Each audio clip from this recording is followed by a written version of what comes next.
الشيطان الرجيم بسم الله الرحمن الرحيم الحمد لله رب العالمين والصلاة والسلام على سيدنا أبي القاسم المصطفى محمد اللهم صل على محمد وآل محمد وعلى آله الطيبين الطاهرين المعصومين المنتجبين واللعنة الدائمة على أعدائهم أجمعين من الآن إلى قيام يوم الدين أما بعد فقد قال رسول الله صلى الله عليه وآله وسلم إن الحسين باب من أبواب الجنة صلوات اللهم صل على محمد وآل محمد. آپ کو انتظار کروایا، اس کی معذرت چاہتا ہوں. میں نے جو حدیث خطبے میں پڑھی پیغمبر اکرم سے منسوب ہے. اس حدیث کی طرف جانے سے پہلے میں ایک واقعہ آپ کو بتاؤں گا. واقعہ یہ ہے کہ قم شہر میں ایک خطیب تھا، عشر مجالس پڑھ رہا تھا، اور اس کا جو موضوع تھا وہ تھا جنت کے دروازے. وہ سامعین کو ایک ایک کر کے جنت کے دروازے ڈیلی بتاتا تھا. ہر دروازے کی پھر کنڈیشن بھی بتاتا تھا. مثلا کہتا تھا کہ ایک جنت کے دروازے کا نام ہے باب الریان. باب الریان کہتے ہیں وہ جنت کا دروازہ جہاں سے صرف روزے دار جا سکتے ہیں. اور جب بھی کوئی دروازہ بتاتا تھا پھر اس کی کنڈیشن بھی بتاتا تھا کہ ہر روزے دار نہیں، ایسا روزے دار جو نہ صرف بھوک اور پیاس کاٹے بلکہ اس کا ہر عضو روزے میں شامل ہو، چاہے اس کی آنکھ، چاہے اس کے کان، اس کی زبان، ہر عضو اس کا روزے میں شامل ہے. پھر آگے چلتا ہے، کہتا ہے ایک اور دروازہ بھی ہے باب الصلاۃ، وہ دروازہ جہاں سے نمازی گزریں گے. پھر اس کے بھی کنڈیشن بتاتا تھا کہ یہ شرط، یہ کنڈیشن. پھر دوسرا باب الجہاد بتایا، ایک دروازہ جہاں سے مجاہدین گزریں گے. جب یہ دروازے بتاتا جا رہا تھا 8 دروازے اس نے گنوائے. جو مومنین سن رہے تھے، ظاہر سی بات ہے عام مومنین تھے، گناہگار بندے تھے. وہ سوال کرتے ہیں کہ آپ ہمیں ایسے دروازے گنوا رہے ہیں جن کی اتنی سخت شرائط ہے وہ ہم پر تو لاگو نہیں ہوتی، تو کیا ہمارے لیے آپ نے جنت کو تالے لگا دیے؟ پھر ہم تو جنت کو بھول جائیں. تو وہ خطیب خود پریشان ہو جاتا ہے کہ 8 دروازے میں نے گنوا دیے، ایسی میں نے شرائط بتائی ہیں، اب بیچارہ گناہگار مومن کہاں جائے. اسی سوچ میں وہ اپنے گھر واپس جاتا ہے. ایک حدیث کا کتاب ہے جس کا نام ہے سفینۃ البحار. یہ لکھا ہے شیخ عباس قمی نے. اس کتاب کی خاصیت یہ ہے کہ اس کے اندر حدیث باب بندی کی گئی ہے. مثلا وہ حدیثیں جو ایمان کے بارے میں الف سے شروع ہوتی ہیں اس کو الف میں رکھا ہے. جو بے سے باب الجنہ کے بارے میں حدیث ہے ان کو با میں رکھا ہے. جیم سے جو جنت کے بارے میں اس کو جیم، مثلا جس کو جو توبہ کے بارے میں تے سے اس کو تا میں رکھا ہے. تو وہ باب الجنہ، جنت کے دروازوں کے بارے میں روایات ڈھونڈ ڈھونڈ کر حرف با کے جب اندر جاتا ہے تو وہاں پر اس کو ایک حدیث ملتی ہے اور وہ بہت خوش ہوتا ہے. اگلے دن خوشی میں جا کر اس بندے کو بتاتا ہے میں نے تمہارے لیے ایک دروازہ ڈھونڈ لیا ہے. وہ بندہ پریشان ہوتا ہے کہ ہم گنہگاروں کے لیے بھی کوئی دروازہ ہے جنت کا؟ کہتا ہے ہاں ایک دروازہ ہے. کہتا ہے کون سا؟ کتاب باب الحسین. حسین کے نام سے ایک دروازہ ہے جہاں حسین کو ماننے والے وہاں سے گزریں گے. اب وہ حدیث میں آپ کو آپ کے سامنے رکھنا چاہتا ہوں. سوال بھیجے محمد علی محمد.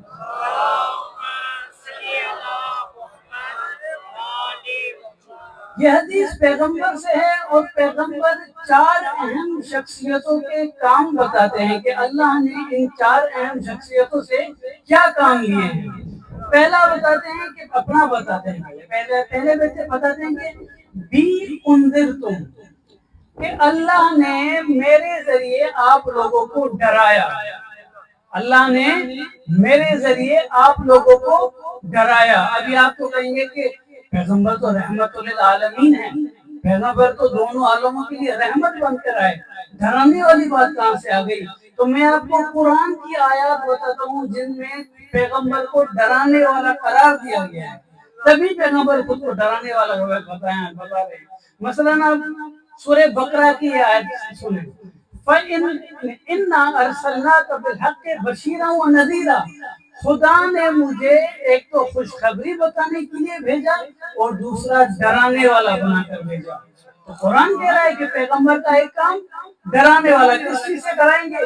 عذاب الہی سے، تاکہ لوگوں کو گناہوں سے دور کر سکیں. نہ صرف یہ، سورہ رعد میں ہے انما انت منذر، اے پیغمبر تم ڈرانے والے ہو. تو یہ تو بات سمجھ میں آ رہی ہے کہ پیغمبر ڈرانے والے ہیں، تبھی کہہ رہے ہیں کہ خدا نے میرے ذریعے آپ کو ڈرایا. ابھی مولا امیر سے کیا کام لیا ہے؟ دوسرا کام بھی بتاتے ہیں مولا امیر سے کیا کام لیا گیا ہے. تو کہتے ہیں میرے ذریعے تو ڈرایا گیا، لیکن مولا امیر کے ذریعے علی ابن ابی طالب اہتدیتم، علی کے ذریعے تم لوگوں کو ہدایت دی گئی. میرے ذریعے ڈرایا گیا اور علی کے ذریعے ہدایت دی گئی. اور پھر اسی سورہ رعد کا جو بقایا حصہ ہے اس میں کیا کہتے ہیں؟ وَإِنَّمَا أَنْتَ مُنذِرٌ وَلِكُلِّ قَوْمٍ هَادٍ، کہ ہر قوم کے لیے ایک ڈرانے والا اور ایک ہدایت دینے والا. میں ڈرانے والا ہوں اور علی ہدایت دینے والا ہے. 2 شخصیتوں کے کام بتا دیے، میں ڈرانے والا اور علی ہدایت دینے والا. سلام بھیجے محمد علی محمد صلی علی محمد وعلی محمد وعجل فرجهم. اب 2 اور شخصیتیں ہیں، حسنین، مولا حسن اور مولا حسین. پہلے مولا حسن کا وہ کام بتاتے ہیں جو خدا نے مولا حسن سے لیا ہے. کہتے ہیں وَبِالْحَسَنِ أُعْطِيتُمُ الْإِحْسَانَ، حسن کے ذریعے تم لوگوں کو نیکی کا عمل سکھایا گیا ہے. حسن کے ذریعے تم لوگوں کو بتایا گیا کہ نیک عمل کیسے کیا جاتا ہے. کیا سیکھا ہم نے مولا حسن سے؟ دسترخوان امام حسن مولا حسن سے سیکھا نا. مومنین کو کھانا کھلانا، ان کے لیے دسترخوان بچھانا، یہ ہم نے مولا حسن سے سیکھا. تو حسن کے ذریعے بھی خدا نے تم لوگوں کو نیکی کرنا سکھایا. اچھا مولا حسین کے لیے کیا ہے؟ مولا حسین کے ذریعے خدا نے کیا کام لیا؟ پھر کہتے ہیں بالحسین تصعدون، حسین کے ذریعے خدا نے تم لوگوں کو بلندیوں تک پہنچایا. حسین کے ذریعے خدا نے تم لوگوں کو بلندیوں تک پہنچایا. یہ پیغمبر اپنے اصحاب کو بتا رہے ہیں. اب ہم پوچھیں حسین کے ذریعے ہم بلندیوں تک کیسے پہنچے؟ یہ جو ہم یہاں بیٹھے ہیں فرش عذاب، یہ جو مولا کا ذکر کر رہے ہیں، مولا کے لیے گریہ کر رہے ہیں، نظر و نیاز کر رہے ہیں، مولا کی زیارت کرتے ہیں، یہ سارے اعمال ہمیں بلندیوں کی طرف لے کر جاتے ہیں. ہمارے درجات بلند ہوتے ہیں. اور نہ صرف یہ، اور پھر کیا کہتے ہیں وَبِهِ تَشَبَّثُونَ، اور حسین کا دامن کبھی نہ چھوڑنا، حسین کے دامن کو پکڑے رہنا. اب یہاں شاید آپ یہ سوال کریں کہ اگر اس خطیب نے اس حدیث سے باب الحسین کی معنی نکالی، ابھی تک تو ہمیں کوئی ایسی معنی نظر نہیں آئی جو باب الحسین کی معنی سمجھائے. آگے والے 2 جملوں میں پھر یہ معنی سمجھ میں آتی ہے. پھر پیغمبر یہ 2 جملے فرماتے ہیں. دروازے یہ ساری حدیث کا نتیجہ ہے. عجیب بات یہ ہے کہ 4 ہستیوں کا ذکر کرنے کے بعد جب پیغمبر نتیجہ نکالتے ہیں تو نتیجے میں صرف ایک ہستی کا نام ہے، حسین ابن علی. اور وہ 2 لائنیں جو پیغمبر فرماتے ہیں، کہتے ہیں الا وان الحسین باب من ابواب الجنہ، حسین جنت کے دروازوں میں سے ایک دروازہ ہے. یہاں سے اس خطیب نے نکالا باب الحسین کہ کوئی ایک ایسا دروازہ ہے جہاں حسین کے ماننے والے وہاں سے گزریں گے. اور پھر ایک اور جملہ بھی پیغمبر فرماتے ہیں کہ من عاندہ حرم اللہ علیہ ریح الجنہ، جو بھی حسین کے ساتھ دشمنی کرے گا اس پر جنت کی خوشبو تک حرام ہو جائے گی. جنت کی خوشبو تک حرام ہو جائے گی. اب آپ لیں تاریخ، شروع کریں یزید سے شروع کریں اور عمر سعد اور ابن زیاد تک لے کر آئے، جو مولا حسین کی دشمنی میں شامل ہے پیغمبر ان پر یہ ٹھپا لگا رہے کہ ان کو جنت کی خوشبو تک نصیب نہیں ہوگی. ہم تو کہتے ہیں کہ وہ تو جہنم کی ایندھن بنیں گے انشاءاللہ. سلام بھیجیں محمد علی محمد.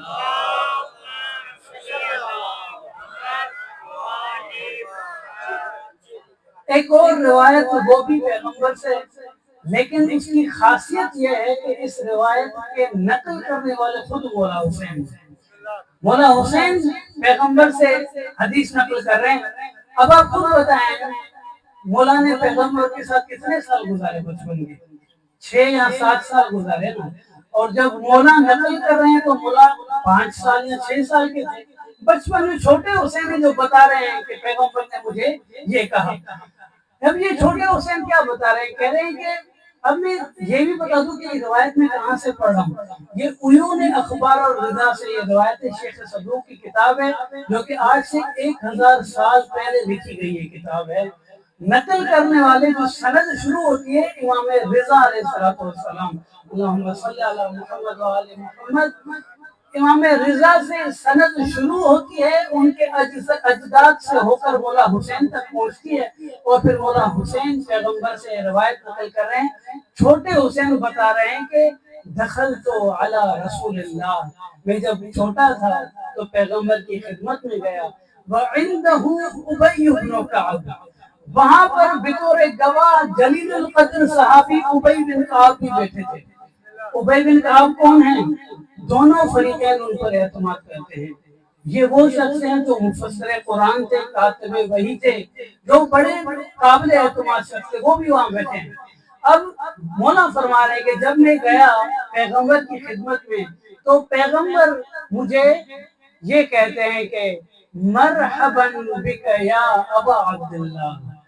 چھوٹے سے حسین ہیں اور رسول خدا کہتے ہیں خوش آمدید ابا عبداللہ.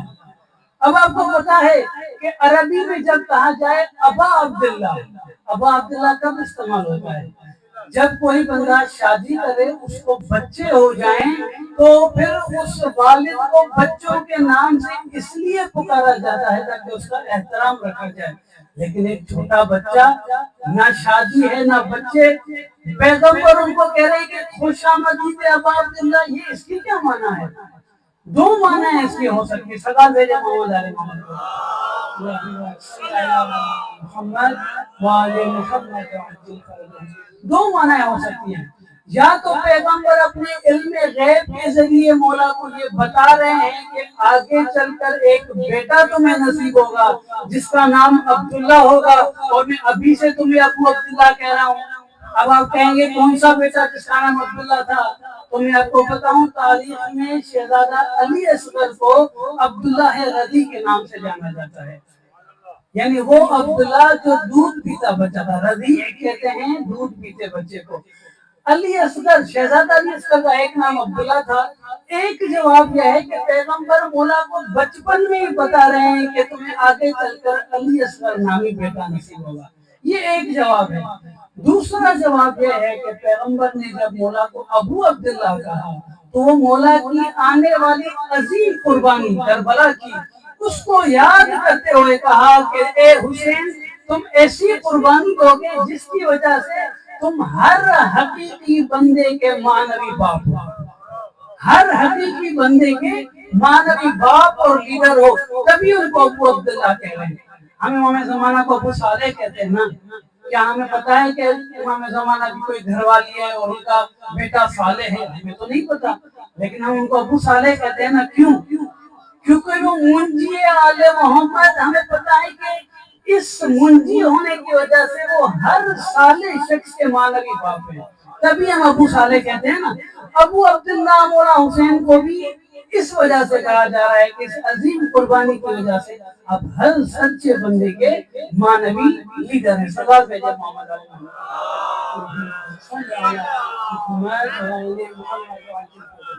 اچھا ابو عبداللہ تو کہہ دیا, ویلکم بھی کیا پیغمبر نے. چھوٹے بچے آئے جب تو پہلا جملہ پیغمبر کیا کہتے ہیں؟ کہتے ہیں یا زین السماوات والارضین, اے آسمانوں اور زمین کی زینت. ابی بن کعب سن رہا ہے کہ اے آسمانوں اور زمین کی زینت. وہ حیران رہ جاتا ہے, پیغمبر آپ کی موجودگی میں آپ ایک چھوٹا بچہ جس کا کوئی کارنامہ نہیں ہے, آپ خود کے بجائے اس کو آسمانوں اور زمین کی زینت کہہ رہے ہیں, یہ کیسے ممکن ہے؟ آپ ہیں آسمانوں اور زمین کی زینت. تو پیغمبر ابی بن کعب کو جواب دے رہے ہیں, کہتے ہیں یا ابی والذی بعثنی بالحق نبیا, اے ابی قسم اس خدا کی جس نے مجھے نبی بنا کر بھیجا. اب یہ یاد رکھیں, عرب جب قسم کھاتا ہے تو بعد والی جو بھی معنی جو بھی جملہ کہنا چاہتے ہیں اس کی اہمیت ہوتی ہے. تو کہتے ہیں اے ابی قسم اس خدا کی جس نے مجھے نبی بنا کر بھیجا, ان الحسین فی السماء اکبر منہ فی الارض, حسین کا مرتبہ آسمان پر زمین سے بھی اونچا ہے. حسین کا مرتبہ آسمان پر زمین سے بھی اونچا ہے.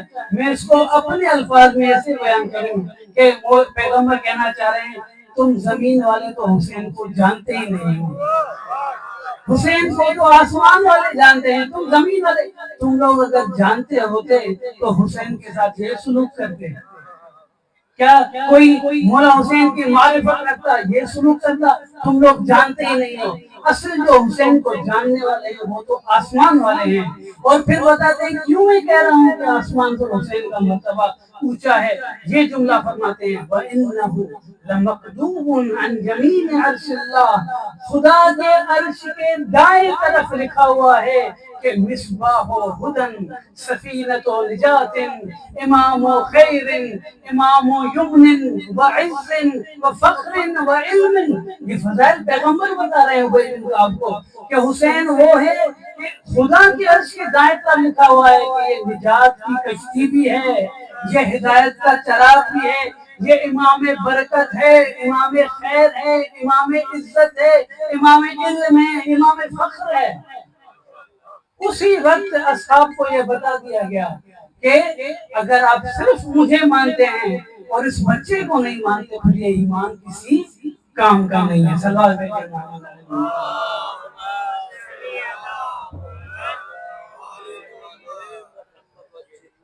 اب میں موضوع کو تھوڑے سا آگے بڑھاؤں گا. تھوڑا دیکھیں, مولا جب اس مقصد کے لیے, اس قیام کے لیے مدینے سے نکلے ہیں کربلا کے لیے, تو مولا نے جگہ جگہ پر اپنے مقصد کو بیان کیا ہے کہ میں کس چیز کے لیے قیام کر رہا ہوں. پھر کہیں پر خطبے دیے ہیں, کہیں پر خط لکھے ہیں, کہیں کسی سے ملاقات میں کوئی چیز بیان کی ہے, کہیں حلم ناصر کی صلاح بلند کیا ہے. تو مختلف چیزوں سے مولا نے حجت کو تمام کیا ہے. مولا نے ایک خط بھی لکھا ہے کس کے لیے؟ بنو ہاشم کے لیے. یعنی وہ بنو ہاشم کے لوگ جو مدینے میں رہ گئے تھے, مولا ان کو خط لکھ رہے ہیں, یا مکے سے لکھ رہے ہیں یا مکے سے آگے نکل کر کربلا کی طرف راستے میں کہیں لکھا ہے. کس کو لکھا ہے خط؟ بنو ہاشم کو, یعنی محمد حنفیہ اور جو باقی رشتہ دار مدینے میں تھے ان کو خط لکھا ہے. خط بالکل ایک مختصر سا خط ہے, 2 جملے ہیں اس کے اندر, اور بہت ہی مختصر طریقے سے مولا نے 2 قسم کے مستقبل کو بیان کیا ہے, 2 قسم کے فیوچر کو بیان کیا ہے. مولا کیا فرماتے ہیں اس خط میں؟ لکھتے ہیں بسم اللہ الرحمن الرحیم من الحسین ابن علی الی بنی ہاشم. اللہ کے نام سے شروع کرتا ہوں, یہ خط حسین کی طرف سے ہے بنو ہاشم کے.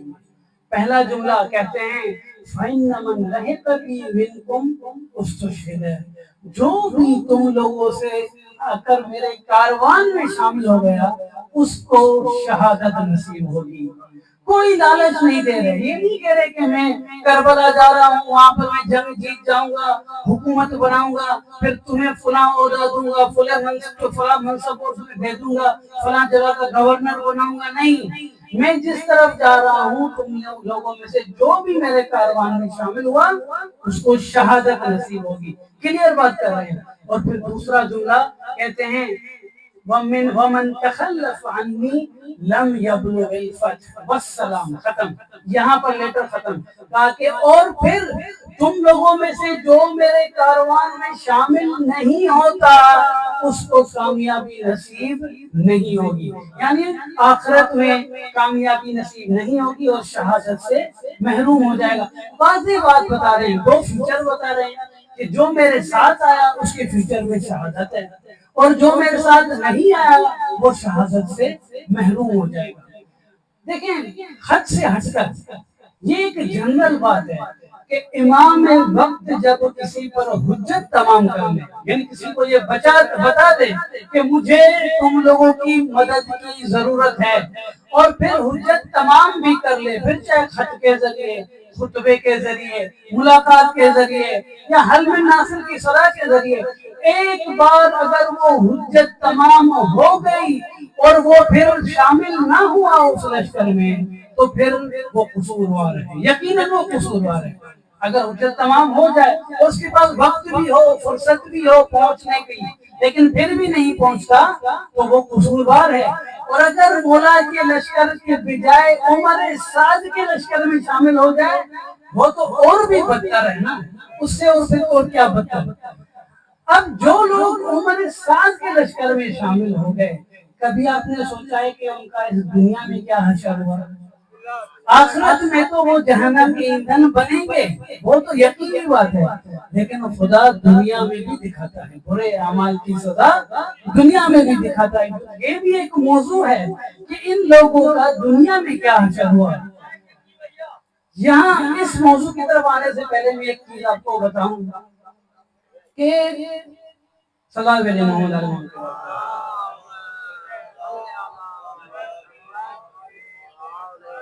کہ یہ توقع رکھنا کہ جس نے بھی آج ظلم کیا ہے وہ کل جہنم میں چلا جائے، یہ غلط توقع ہے۔ خدا کا جو پروسیجر ہے وہ یہ نہیں ہے کہ آج نتنیاہو اسرائیل میں بیٹھ کر ظلم کر رہا ہے تو صبح مر جائے گا، یہ خدا کا پروسیجر یہ نہیں ہے۔ خدا کا صبر بہت بڑا ہے، ہم سب سے زیادہ صبر کرنے والا خدا ہے۔ وہ جب ظالم ظلم کرتا ہے تو پہلے مرحلے میں اس کو ڈھیل دیتا ہے کہ بھلے ظلم کرے، جتنا ظلم کرنا ہے کر لے، اور اس کو بجائے مصیبت میں ڈالنے کے اس کو مزید قدرت دیتا ہے، مزید طاقت دیتا ہے تاکہ وہ مزید ظلم میں مگن ہوتا جائے، اور پھر جب وہ اپنے ظلم کے عروج تک پہنچتا ہے تو اس کو اپنی پکڑ میں لے لیتا ہے۔ ظالم کو عذاب دینے کا خدا کا ایک منفرد طریقہ ہے، دو مرحلوں میں ظالم کو سزا دیتا ہے، پہلے مرحلے میں ڈھیل اور دوسرے مرحلے میں پکڑ۔ میں یہ ایسے نہیں کرا، میں قرآن کی آیات آپ کو دکھاؤں گا۔ اصل میں عذاب کے تین قسم ہیں۔ کتنے؟ تین قسم ہیں۔ ایک عذاب کا قسم ہے جو مومنوں کے لیے، پھر آپ کہیں گے مومنوں کے لیے بھی عذاب ہوتا ہے، حقیقت میں وہ ہمارے لیے نعمت ہے۔ مومن اگر اس دنیا میں گناہ کرتا ہے، اگر اسی دنیا میں اس کو کوئی مصیبت یا تکلیف یا بیماری آ جائے، وہ تکلیف اس کے گناہوں کو دھوتی ہے، اس کے گناہ بخشے جاتے ہیں، صاف ہو جاتے ہیں۔ یہ پہلا قسم عذاب کا جو مومن کے لیے ہوتا ہے، اس کا نام ہے عذاب ادنا۔ عذاب ادنا یعنی وہ عذاب جو نزدیک ہوتا ہے، جو دنیا میں ہوتا ہے، قرآن کے اندر ہے، میں آپ کو بتاؤں گا۔ تو یہ عذاب کیا ہے؟ مومنوں کے لیے۔ اگر کوئی مومن ایسے عذاب میں مبتلا ہو نا تو خدا کا شکر کرے، یہ نعمت ہے اس کے لیے۔ اس کا برزخ اور آخرت کا عذاب کم ہوتا جائے گا جیسے جیسے یہاں عذاب دے گا۔ یعنی قرآن کی آیت ہے، خدا فرما رہے ہیں وَلِنُذِيقَنَّهُم مِّنَ الْعَذَابِ الْأَدْنَىٰ دُونَ الْعَذَابِ الْأَكْبَرِ۔ کچھ ایسے ہمارے پیارے بندے ہیں جن کو ہم اس دنیا میں ہی عذاب دیں گے تاکہ وہ عذاب اکبر سے بچ سکیں، یعنی بڑے عذاب سے بچ سکیں، آخرت کے عذاب سے بچ سکیں، ہم ان کو اسی دنیا میں عذاب دیں گے. تو یہ مومنوں کا عذاب ہے جو ہماری لیے نعمت ہے. سوال بھیجے محمد علی محمد.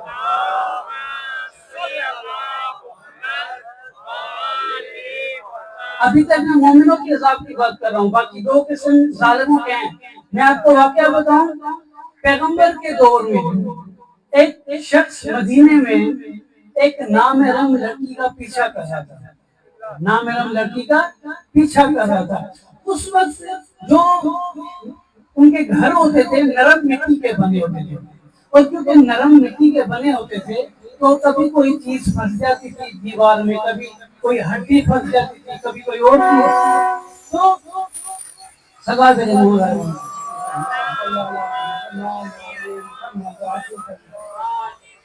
یہ شخص اس نامحرم لڑکی کا پیچھا کر رہا ہوتا ہے, دھیان اس لڑکی کی طرف ہوتا ہے. یہ نہیں دیکھتا کہ ایک دیوار آگے ہے جس میں ایک ہڈی لگی ہوئی ہے. اس کی توجہ اس لڑکی کی طرف ہوتی ہے اور پھر جا کر اس ہڈی میں ٹکراتا ہے. ہڈی آنکھ میں چلی جاتی ہے اور اس کے آنکھ سے خون بہنے لگتا ہے. پیغمبر یہ سب دیکھ رہے ہوتے ہیں.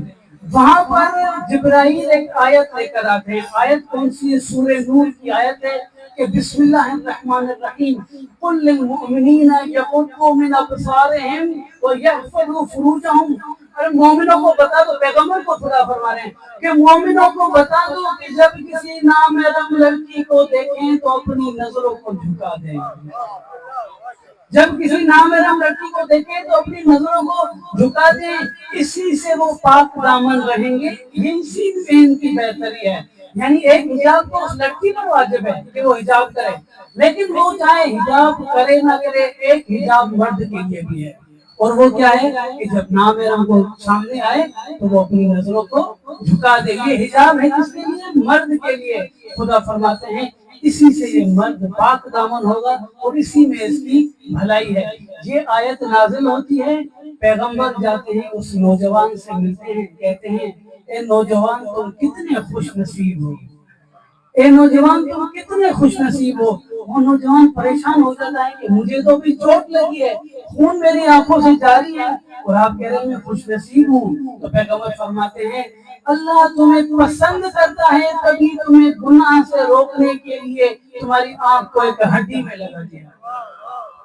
یہ تمہارے لیے ایک عذاب ادنا ہے جو دنیا میں تم اس عذاب میں مبتلا ہو کر اس نامحرم لڑکی کا پیچھا کرنے سے خود کو تم نے روک دیا. تو مومنوں کے لیے یہ عذاب ہوتا ہے کہ دنیا میں یہ خدا کو ایسی مصیبت میں ڈالتا ہے تاکہ وہ گناہوں سے خود کو دور کر لے. سرکار بھیجے محمد علیہ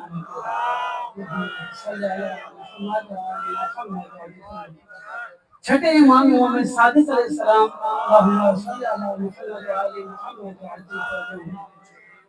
فرماتے ہیں کہ جو مومن ہیں, جو ہماری ولایت پر ایمان رکھتے ہیں, ان کو خدا اگر اس دنیا میں مصیبتیں, بیماریاں, تکلیفیں جو بھی دے تو اس سے ان کے گناہ دھل جاتے ہیں. یہاں تک کہ ایک حدیث میں ہے کہ آپ نے دیکھا ہوگا کچھ مومن مرنے سے پہلے بہت ہی گندی بیماری میں مبتلا ہوتے ہیں, بہت ہی اذیت دیکھتے ہیں, بہت ہی تکلیف سہتے ہیں.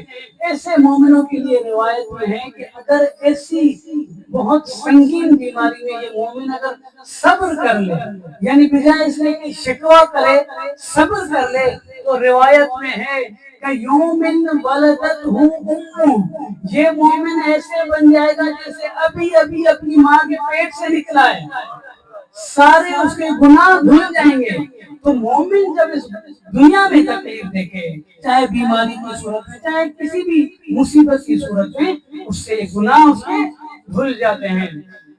یہ بھی روایات میں ملتا ہے کہ کچھ ایسے بندے بھی ہیں جو خدا کو اتنے پیارے ہیں کہ خدا نیند میں ان کو کوئی ڈرانا خواب دے کر ان کو گناہ سے محفوظ رکھ دیتا ہے.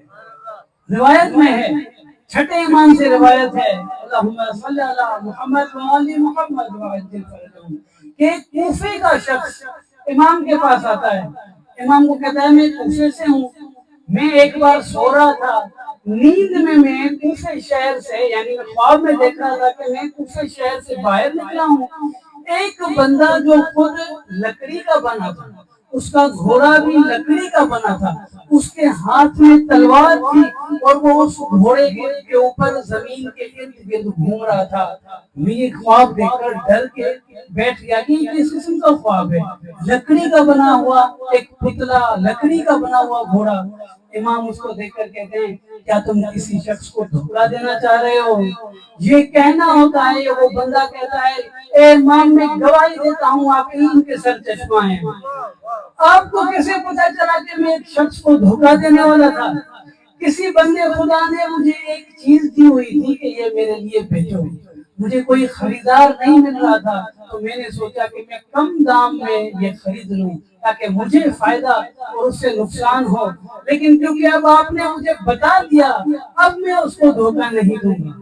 یہ ڈراؤنا خواب اس بندے خدا کو گناہ سے بچا لیتا ہے۔ تو ایسے بھی ہوتا ہے، ان چیزوں کو ہی جو دنیا میں چاہے ڈرانا خواب ہو، چاہے مصیبتیں، چاہے بیماریاں، ان سب کو عذاب ادنا کہا جاتا ہے جو نزدیک میں اس دنیا میں مومنین کے لیے واقع ہوتا ہے۔ صدا بھیجے محمد۔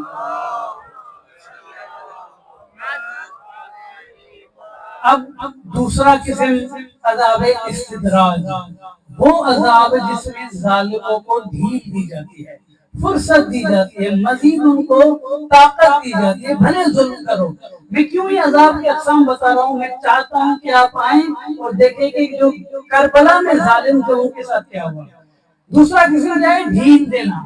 یہ قرآن میں ہے، قرآن میں ہے والذین کذبوا بآیاتنا سنستدرجهم، کہ جو بھی میری آیات کو ٹھکرائے گا، جو بھی خدا کی نشانیوں کو ٹھکرائے گا، میں آہستہ آہستہ اس کو بربادی کی طرف لے کر جاؤں گا۔ ایک دم سے بربادی کی طرف نہیں لے کر جاؤں گا، آہستہ آہستہ شروع میں اس کو ڈھیل دوں گا، بھلے وہ مگن ہو جائے ظلم میں۔ اس ڈھیل دینے کو کہتے ہیں عذاب استدراج۔ یہ دوسرا قسم ہے جو ظالموں کے لیے مختص ہے۔ یہاں تک کہ کچھ لوگ پوچھتے ہیں نا کہ ہمارا ہمسایہ حرام کھاتا ہے، شراب پیتا ہے، زنا کرتا ہے، لیکن نہ اس کو خود کو بیماری ہے، نہ اس کے کسی بچے کو بیماری ہے۔ ہم جو مومن کوشش کرتے ہیں دین پر عمل کریں، ساری بیماری ہمیں لگی ہوئی، کیا چکر ہے؟ تو یہی تو فرق ہے۔ جب ایک گناہ گار جو خدا سے اس کا کوئی واسطہ نہیں ہوتا، خدا اس جب وہ گناہ کرتا ہے، ظلم کرتا ہے، خدا اس کو مصیبت کے بدلے دنیاوی نعمتیں دیتا جاتا ہے تاکہ وہ مزید مگن ہو جائے، لیکن مومن کو مصیبت دیتا ہے تاکہ وہ واپس دین کی طرف آئے۔ یہی فرق ہے۔ آپ دیکھیں فرعون نے خدائی کا دعویٰ کیا نا، کہا کہ میں خدا ہوں، اللہ کے مقابلے میں خود کو خدا کہا، لیکن اللہ نے اس کو طاقت دی، قدرت دی، لمبی زندگی دی، دنیا کی ساری نعمتیں اس کے لیے کھول دی۔ یہ کیا چکر ہے؟ یہ ہے عذاب استدراج۔ انگلش میں اگر کہوں یہ گریجول فال ہوتا ہے، یعنی اس کے گرنے کی شروعات ہوتی ہے لیکن اس کو پتہ نہیں چلتا، وہ ظلم میں مزید مگن ہوتا جا رہا ہے۔ صلی بیٹے محمد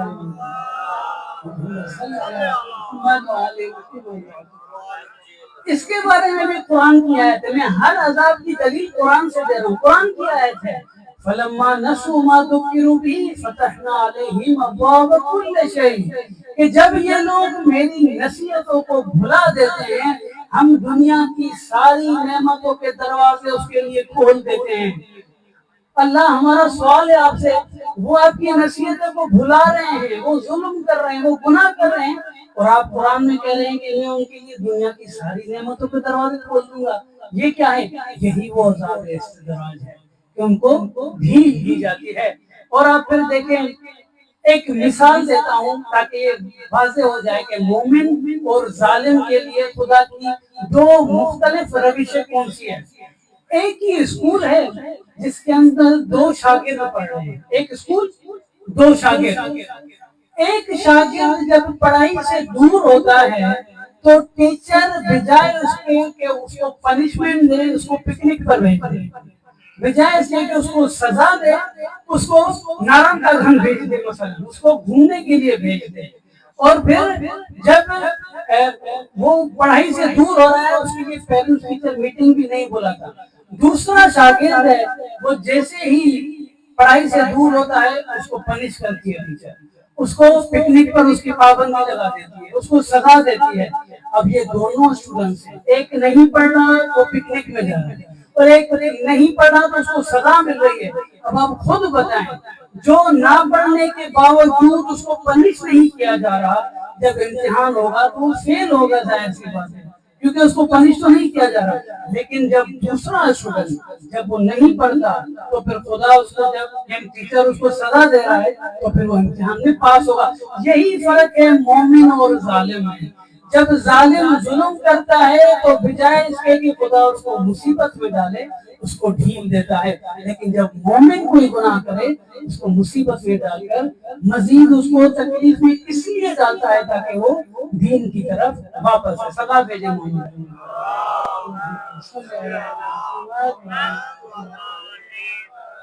حجاج بن یوسف سنا ہے آپ نے، کتنا بڑا ظالم تھا۔ ایک نقل کے مطابق 70,000 محبان علی کو اس نے قتل کیا۔ بنو امیہ کا گورنر تھا یہ، لیکن جب تک یہ ظلم میں مگن تھا خدا اس کو ڈھیل دیتا جا رہا تھا۔ اس کے پاس طاقت، پیسہ، حکومت، ہر چیز تھی۔ اس کو کہتے ہیں عذاب استدراج۔ آپ دیکھیں مروان کا بیٹا عبد الملک ابن مروان، یہ بھی بنو امیہ کا ایک خلیفہ تھا، عبد الملک ابن مروان۔ ایک نقل کے مطابق اس نے 80,000 شیعوں کو مارا، لیکن خدا نے کیا اس کو دنیا میں عذاب دیا؟ یہ بڑی اس کو ڈھیل دی گئی، حکومت، طاقت، ہر چیز تھی، لیکن یہ عذاب استدراج ہوتا۔ صلاح بھیجے محمد علیہ۔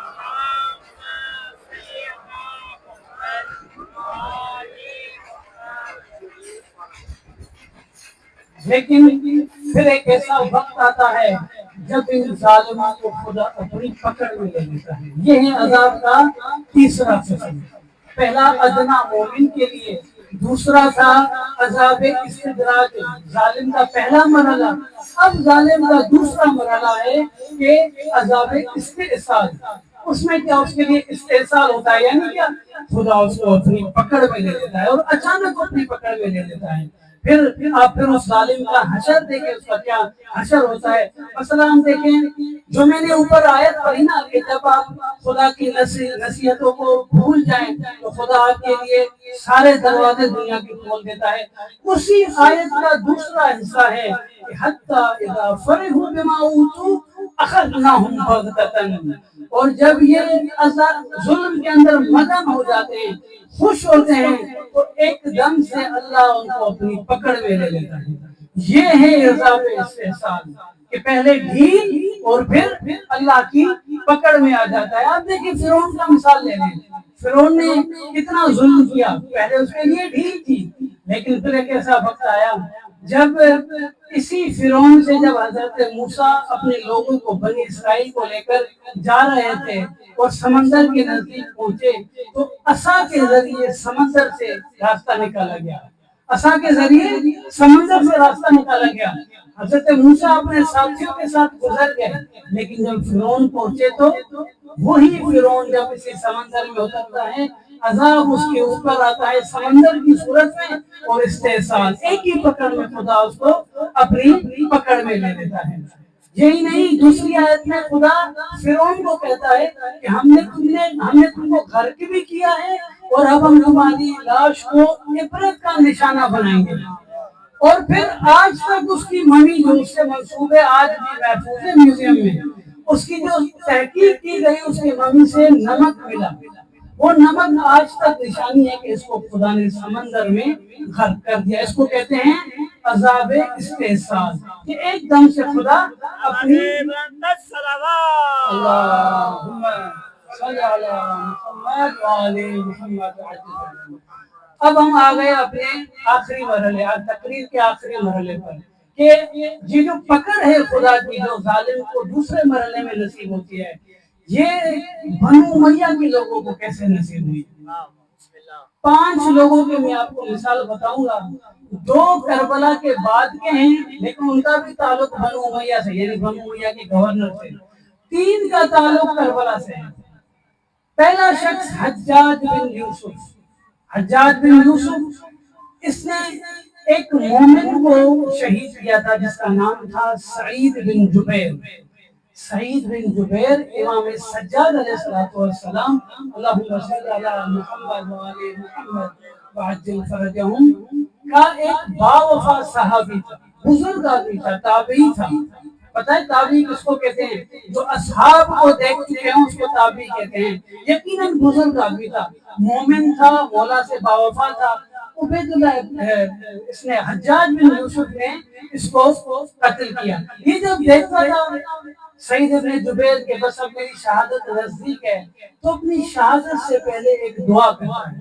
دعا کیا کرتا ہے کہ اے میرے اللہ، میرے بعد حجاج بن یوسف کو کسی اور پر ظلم کرنے کا موقع نہ دینا، میرے بعد حجاج بن یوسف کو کسی اور پر ظلم کرنے کا موقع نہ دینا۔ تاریخ گواہ ہے اس سعید بن جبیر کی شہادت کے 40 دن بعد یہ حجاج بن یوسف تڑپ تڑپ کے مر گیا۔ اتنے قدر کے روایات میں ہے کہ یہ 40 دن بھی جب سوتا تھا تو اس کے خواب میں سعید بن جبیر آتا تھا، گردن سے پکڑ کر کہتا تھا کہ تم نے مجھے بے گناہ قتل کر دیا۔ یہ چیخ چیخ کر نیند سے اٹھتا تھا کہ سعید بن جبیر میری جان نہیں چھوڑا، مجھے بہت تنگ کر رہا ہے۔ اور پھر انہی 40 دنوں میں اس کو ایک بیماری لگی، عجیب بیماری تھی۔ اس کے ہاضمے کی جو معدے کی صلاحیت ہوتی ہے نا، ہاضمے کی ایسڈز ہوتے ہیں نا ہمارے پیٹ میں جو ہماری غذا کو، ہمارے کھانے کو ہضم کرتے ہیں، اس کے پیٹ سے وہ ہاضمے کی صلاحیت خدا نے چھین دی۔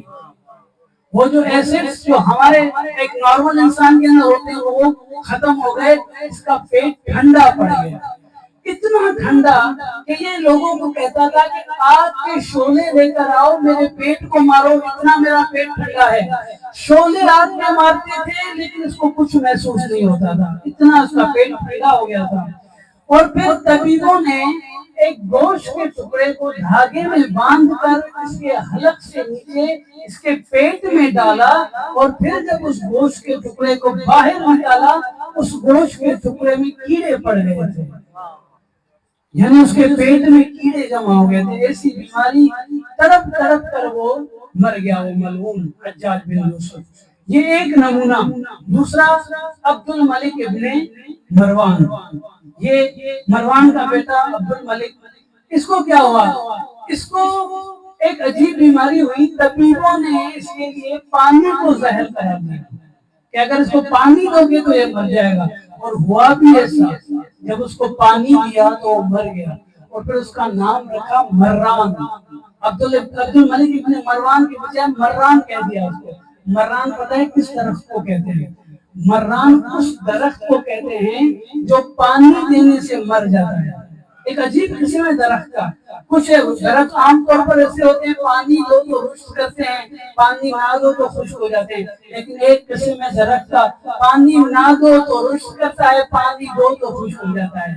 یہ پانی دینے سے مر گیا، اس کا نام ہی مران پڑ گیا۔ اور اس کو کیا بیماری ہوئی؟ اب ظاہراً اگر آج کل کے سائنٹیفک دور سے دیکھا جائے شاید اس کے گردے ختم ہو گئے تھے، اس کے جسم میں پانی جمع ہو رہا تھا، کبھی طبیبوں نے کہا کہ اس کو پانی مت دو، اس کے ہونٹ سوکھ گئے۔ یہ اپنے بچوں کو کہتا کہ خدا کا واسطہ مجھے پانی دو، اس کے بچے بھی اس کو پانی نہیں دیتے تھے کہ طبیبوں نے منع کیا، پھر کہتا ہے مجھے پانی دو بھلے میں مر جاؤں مجھے پانی دو، جس سے اس کو پانی پلاتا ہے وہیں پہ مر جاتا ہے۔ یہ اس کی سزا۔ اور مرنے سے پہلے اس کے سامنے ایک دھوبی کپڑے دھو رہا تھا، اس دھوبی کو دیکھ کر کہتا ہے کاش میں حکمران ہونے کے بجائے یہ دھوبی ہوتا، کم از کم عزت سے زندگی تو گزارتا، اس حکمرانی کے چکر میں نے اتنا ظلم کیا کہ آج میں اس بیماری میں مبتلا ہوں۔ اور پھر ان بنو امیہ والوں کے ساتھ کیا ہوا آپ تاریخ پڑھیں۔ بعد میں جب بنو عباس والے آئے تو ان کا پہلا خلیفہ تھا ابو العباس صفا۔ ابو العباس صفا کو صفا اس لیے کہا جاتا تھا کہ وہ بہت خون بہاتا تھا، اس نے بنو امیہ کے 1000 لوگوں کو قتل کر دیا۔ اب کہتے ہیں نا ظالم کوئی ظالم کے ذریعے، اب یہ بنو عباس والے بھی کوئی اچھے لوگ نہیں تھے، انہوں نے بھی بڑا ظلم کیا، لیکن اللہ کبھی کبھار ظالم کے ذریعے ظالم کو سزا دیتا ہے۔ تو اسی ابو العباس نے بنو امیہ کے 1000 لوگوں کو مارا، ان کی قبروں سے ان کے جو پرانے مرے ہوئے لوگ تھے ان کی ہڈیوں کو نکال کر جلایا، اپنی ذاتی دشمنی میں، کوئی خدا کے لیے نہیں کیا تھا اس نے۔ پھر ان کی کھوپڑیوں کو جمع کیا، اس کے اوپر فرش رکھ کے کرسی اوپر رکھ کر پھر اس کرسی پر بیٹھتا تھا۔ ایسا پھر بنو امیہ والوں کے ساتھ خدا نے کیا۔ صدق ہے جب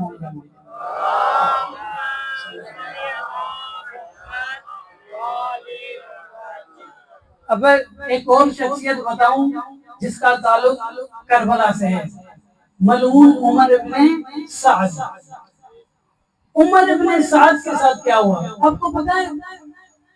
عاشور کے کچھ دن پہلے مولا حسین ایک وفد لے کر عمر سعد سے ملنے گئے تھے۔ ابھی شاید 6 محرم کو، غالباً 6 محرم کو، یعنی پانی بند نہیں ہوا تھا۔ 20 لوگ اس طرف سے آتے ہیں، 20 لوگ اس طرف سے آتے ہیں۔ عمر سعد بھی 20 لوگ لے کر آتا ہے، مولا حسین بھی 20 لوگ لے کر آتے ہیں۔ لیکن پھر فیصلہ ہوتا ہے 3 لوگ اس طرف سے بیٹھے ہیں، 3 لوگ اس طرف سے بیٹھے ہیں، آپس میں بات کرتے ہیں۔ عمر سعد، اس کا بیٹا اور اس کا غلام ایک طرف بیٹھے، اور اس طرف مولا حسین، شہزادہ علی اکبر اور مولا عباس، 3 لوگ اس طرف سے بیٹھے۔ گفتگو ہوئی، مولا نے عمر سعد کو بہت نصیحت کی کہ باز آ جاؤ، میرے قتل کرنے میں تمہاری کوئی بھلائی نہیں ہے، الٹا تم مشکل میں پڑو گے، اس قتل سے باز آ جاؤ، جنگ کی طرف مت جاؤ۔ لیکن وہ نہیں سنتا، اس کو کسی نے جھوٹا وعدہ دیا ہوا تھا کہ تمہیں رے شہر کی حکومت ملے گی۔ لیکن وہ جب مولا نے دیکھا کہ وہ بالکل بھی نہیں مان رہا، تو مولا نے اس کو ایک بد دعا دی۔ کیا بد دعا دی؟ ذبحک اللہ علی فراشک، خدا تمہیں تمہارے گھر کے اندر ذبح کرے، خدا تمہیں تمہارے گھر کے اندر ذبح کرے۔ پھر مولا یہ بھی فرماتا ہے کہ گویا کہ میں دیکھ رہا ہوں کہ تمہارے سر کو کوفے میں نیزے پر بلند کیا جا رہا ہے اور بچے اس کو پتھر مار رہے ہیں۔ یہ مولا نے عمر سعد کو عاشور سے بھی کچھ دن پہلے بتایا، لیکن وہ مولا پر ہنستا ہے، کہتا ہے کہ میں عمر سعد جس کو رے کی حکومت ملنی ہے، جو اس لشکر کا سپہ سالار ہے، یزید کا خاص آدمی ہے، ہماری حکومت ہے، کوفے والے میرے سر کو نیزے میں بلند کریں گے۔ لیکن پھر تاریخ گواہ ہے، کربلا کے بالکل 6 سال کے بعد مختار کا قیام ہوتا ہے۔ مختار کے لوگ عمر سعد کے گھر کے اندر جاتے ہیں، گھر کے اندر اس کے سر کو ذبح کرتے ہیں، اس کے بیٹے کو پکڑتے ہیں، اس کا مختار کے سامنے سر ذبح کرتے ہیں۔ عمر سعد کا سر نیزے پر بلند ہوتا ہے، کوفے کی گلیوں میں پھر رہا ہوتا ہے اور بچے اس کو پتھر مار رہے ہوتے ہیں۔ یہ ہوتا ہوا دیکھا سب نے۔ تو یہ آپ کے سامنے عمر سعد۔ مزید 2 شخصیتیں جن کا تعلق بھی عمر سعد کے لشکر سے تھا، ایک کا نام تھا عبداللہ ابن حسین، سواد سے سین سے نہیں ہے، عبداللہ ابن حسین۔ یہ کون تھا؟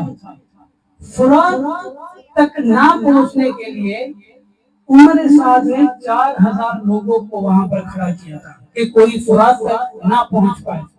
ایک روایت کے مطابق مولا حسین اور مولا عباس بچوں کے لیے پانی لینے کے لیے فرات کی طرف بڑھے ہیں۔ جب وہ فرات کے نزدیک پہنچے ہیں تو یہ عبداللہ ابن حسین ملعون یہ تیر پھینکتا ہے مولا عباس اور مولا حسین پر۔ 4000 لوگ تیر پھینکیں گے تو کیسے وہ بارش کی طرح اوپر گریں گے؟ تو مولا حسین رک گئے وہاں پر۔ جب مولا حسین وہاں پر رکے تو یہ عبداللہ ابن حسین فاطمہ کے لال کو ایسے تانے دیتا ہے۔ کیا تانے دیتا ہے؟ کہتا ہے یا حسین الا تنظر الى الماء كانه كبد السماء، اے حسین کیا اس چمکتے ہوئے فرات کے پانی کو دیکھ رہے جو آسمان کی طرح چمک رہا ہے؟ اب آپ خود سوچیں، ایک بھوکے شخص کو آپ اگر دور سے کھانا دکھائیں کیسا کبھی عمل ہے، اور ایک پیاسے شخص کو آپ یہ کہیں کہ دیکھو فرات کا پانی کیسے چمک رہا ہے، کتنی بڑی توہین ہے۔ مولا جس نے ایسے توہین کی اور کہا واللہ لا تذوق منه قطرة حتى تموت عطشا، کہ خدا کی قسم میں عبداللہ ابن حسین اس فرات کے پانی سے ایک قطرہ بھی تمہیں نصیب نہیں ہونے دوں گا، تم پیاسے مر جاؤ گے۔ یہ اس نے مولا حسین کو تانا دیا۔ مولا حسین سنتے ہیں اور ایک بد دعا دیتے ہیں۔ اس عبداللہ ابن حسین کو ایک بددعا دیتے ہیں. کیا بددعا دیتے ہیں؟ اللہم اقتلہ عطشا ولا تغفر لہ ابدا. اے میرے اللہ اس عبداللہ ابن حسین کو پیاسا مار دینا اور اس کو کبھی نہ بخشنا. اب راوی لکھتا ہے کربلا کا واقعہ ختم ہو گیا, سب لوگ اپنے اپنے گھروں میں لوٹ گئے, یہ عبداللہ ابن حسین بھی اپنے گھر گیا اور اس کو ایک عجیب بیماری ہوتی ہے. کیا بیماری ہوتی ہے؟ اس کو پیاس لگتی ہے, پانی پیتا ہے, پیاس نہیں بجھتی. چاروں طرف مشکیزیں پڑے ہوتے ہیں, ایک مشکیزہ ختم کرتا ہے, پیاس نہیں بجھتی, پھر الٹی کرتا ہے, پھر دوسرا مشکیزہ ختم کرتا ہے, پیاس نہیں بجھتی. پانی پی پی کر اس کا پیٹ بھول گیا, اتنا پانی پیا لیکن پیاس نہیں بجھی اور اسی پیاس کے عالم میں وہ مر گیا. یہ دقت کرے مولا حسین نے یہ نہ کہا کہ تمہیں پانی نصیب نہیں ہو, کہا کہ تم پیاس سے مرو گے, یعنی پانی نصیب ہوگا لیکن پیاس ختم نہیں ہوگی. تو اس کے ساتھ یہی ہوا, مشکلیں چاروں طرف پڑے تھے, پیتا جا رہا تھا لیکن پیاس نہیں بجھ رہی تھی. صلاح کہتے ہیں.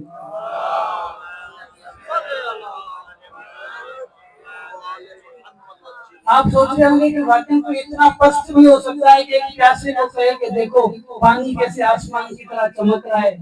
یہ لوگ اتنے خبیث تھے کہ روایات میں ہے کہ جب مولا حسین زخمی ہو کر زمین پر پڑے تھے تو وہ ثواب کی خاطر جس کو جو ہاتھ میں آ رہا تھا مولا حسین کو مار رہے تھے. کوئی پتھر مار رہا تھا, کوئی مٹی مار رہا تھا, کسی کے ہاتھ میں کوئی عصا تھی تو عصا مار رہا تھا, ثواب کی خاطر مار رہے تھے. کہتے تھے کہ یہ باغی ہے, جس نے اسلامی حکومت کے خلاف قیام کیا, اس کو مارنا ثواب ہے. ایسے ایسے لوگ, اتنے پست لوگ تھے. اور ان میں پھر ایک تھا عبید اللہ ابن زیاد.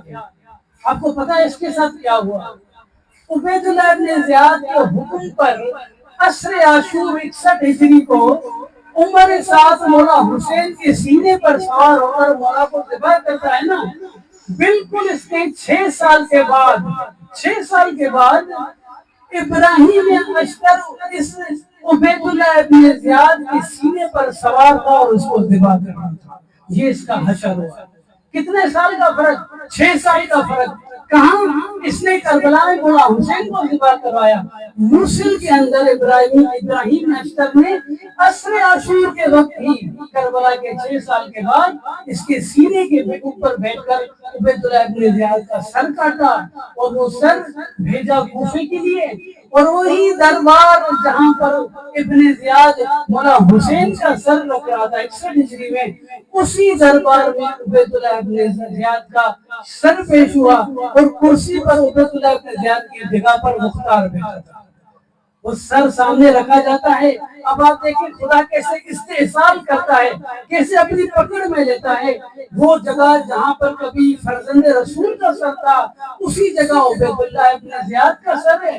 اور مختار دیکھتا ہے عبید اللہ ابن زیاد کے سر کے اوپر یہاں ایک سانپ گھوم رہا تھا, جو کبھی اس کی کان میں جا رہا تھا, کبھی اس کی ناک میں جا رہا تھا, اور اس کو بار بار کاٹنا تھا. تو مختار اپنی جوتی اٹھا کر اس سر کو مارنے کی کوشش کرتا ہے کہ اس سانپ کو بھگائے. تو وہاں پر ایک شخص بیٹھا تھا, کہتا ہے مختار اس سانپ کو مت بھگاؤ, یہ اس کو بھلے کاٹے, کیونکہ یہ وہی شخص ہے کہ جب فرزند رسول کا سر یہاں پر موجود تھا, وہی لب جہاں رسول اللہ بوسہ دیا کرتے تھے, اسی لبوں پر یہ چھڑی مار رہا تھا. اسی لبوں پر یہ چھڑی مار رہا تھا. چھوڑو یہ سانپ اس کو کاٹے. اور درد کی بات یہ ہے کہ جب یہ عبید اللہ ابن زیاد چھڑی مار رہا تھا, وہاں پر زینب کبریٰ بھی کھڑی تھی. وہاں پہ امام سجاد بھی کھڑے تھے. ان کے سامنے امام سجاد ایک جوان بیٹا, ان کے سامنے ان کے والد کے لبوں پر چھڑی ماری گئی. لیکن بڑی ہمت والی بیٹی تھی, بڑی ہمت والی بیٹی تھی. عصر عاشور کو جب قد قتل حسین کی صدا بلند ہوئی کہ حسین شہید ہو گئے, تو یہ سارے ملعون وحشی جانوروں کی طرح خیموں کا محاصرہ کرتے ہیں. جب خیموں کا محاصرہ کرتے ہیں تو یہ بیویاں اور بچے، نہ ان کا کوئی حامی تھا وہ کوئی مددگار تھا، اکیلے یہ خیمے میں تھے، کوئی مددگار نہیں تھا۔ اور وہاں پر یہ مأمون ہمارے ساتھ حکم دیتا ہے کہ خیموں کو جلا دو، جلا دو خیموں کو۔ یہ آگے بڑھتے ہیں، خیموں کو آگ لگاتے ہیں۔ جب خیموں کو آگ لگتی ہے، راوی لکھتا ہے کہ ہم نے دیکھا بیویاں اور بچے جلے ہوئے خیموں سے نکل کر میدان کی طرف جا رہے ہیں۔ بی بی زینب بھی میدان کی طرف جاتی ہے۔ پتہ ہے میدان میں کس جگہ دیکھتی ہے اپنے بھائی کے لاشے کو؟ ایک جگہ پر دیکھتی ہے ایک لاشا ہے جس کا سر بھی نہیں ہے، بکھرا ہوا لاشا۔ اس لاشے کے سامنے جا کر کہتی ہے انت اخی، کیا تم میرے بھائی حسین ہو؟ یہ تمہارا کیا حال کر دیا؟ پھر یہ بیوی اکیلی بچوں کو جمع کرتی ہے، بیویوں کو جمع کرتی ہے۔ ایک آدھا جلا ہوا خیمہ، یہ راوی کے الفاظ ہیں، ایک آدھا جلا ہوا خیمہ بچوں کو اور بیویوں کو وہاں جمع کرتی ہے، اور پھر بچے گنتی ہے، دیکھتی ہے کہ کچھ بچے غائب ہیں۔ بی بی ام کلثوم کو کہتی ہے کچھ بچے غائب ہیں، ہمیں میدان میں جانا پڑے گا۔ دونوں بیویاں رات کے وقت میدان میں جاتی ہیں، دیکھتی ہیں تو بنو ہاشم کے چھوٹے بچے ایک دوسرے کے ساتھ گلے لگا کر بیٹھے ہیں۔ سامنے جاتی ہیں، دونوں کی روح پرواز کر چکی، دونوں پیاسے مارے گئے۔ اسی عالم میں جب خیمے جل رہے تھے تو ایک بچی تھی جو اپنے بابا کو ڈھونڈتے ڈھونڈتے میدان میں چلی گئی۔ میدان میں جاتی ہے، دیکھتی ہے ہر طرف لاشیں پڑی ہیں، بکھرے ہوئے لاشیں، نہیں پہچان پاتی اپنے بابا کو۔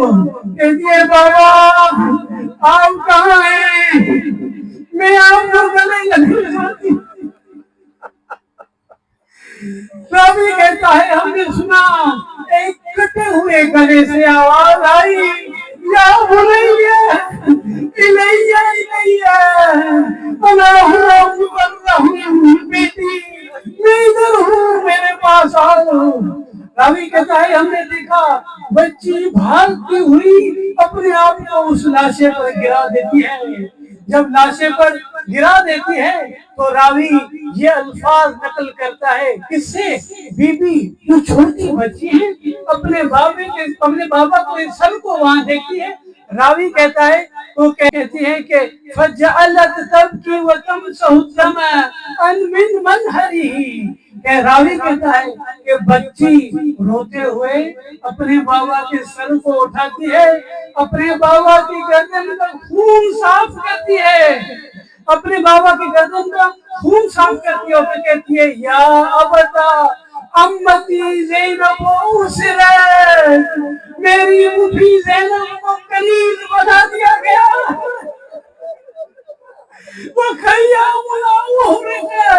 ہمارے خیموں کو آگ لگا دی گئی۔ پھر کہتی ہے ہمارے بچے گم ہو گئے۔ اور پھر ایک آخری جملہ کہتی ہے بابا لو ترا ما صنعوا بنا مالک لبکیت علینا، بابا اگر آپ ہمیں اس حال میں دیکھتے تو آپ بھی ہمارے اس حال پر گریا کرتے، ہمارا یہ حال کیا۔ راوی کہتا ہے پھر کٹے ہوئے سر سے ایک شعر سنا پھر وہ شعر درج ہے تاریخ میں۔ کیا شعر ہے؟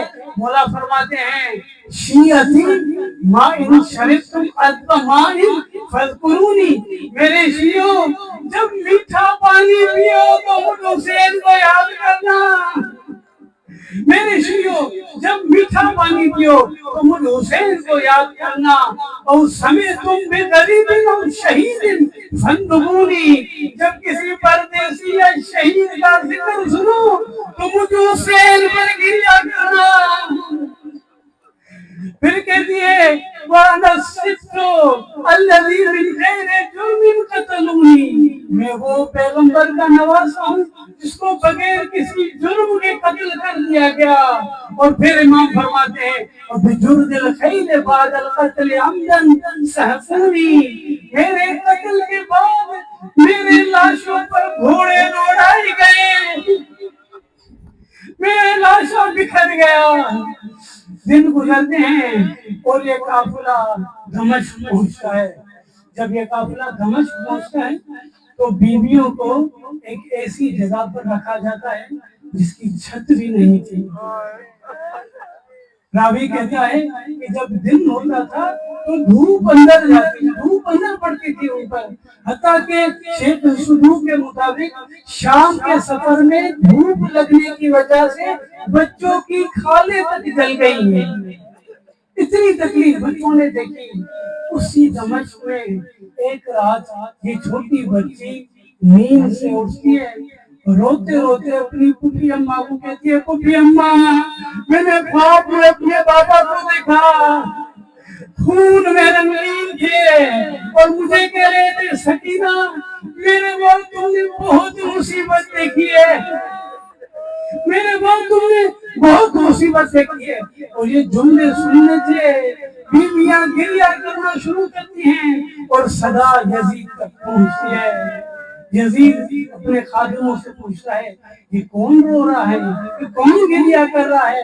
تو ایک خادم بتاتا ہے ایک بچی ہے بار بار کہتی ہے مجھے اپنا بابا چاہیے، مجھے اپنا بابا چاہیے۔ یہ ملعون یزید کہتا ہے تو اس کے بابا کا سر اس بچی کو دے دو، اس کے بابا کا سر اس بچی کو دے دو۔ یہ ملعون اس سر کو ایک تشت پر رکھتے ہیں، اس کے اوپر رومال سے اس کو ڈھانپ دیتے ہیں، تشت لے کر جاتے ہیں، بچی کے سامنے رکھتے ہیں، بچی تشت کو دیکھتی ہے، راوی کہتا ہے بچی کہتی ہے ماں ہاذا انا غلبت ابی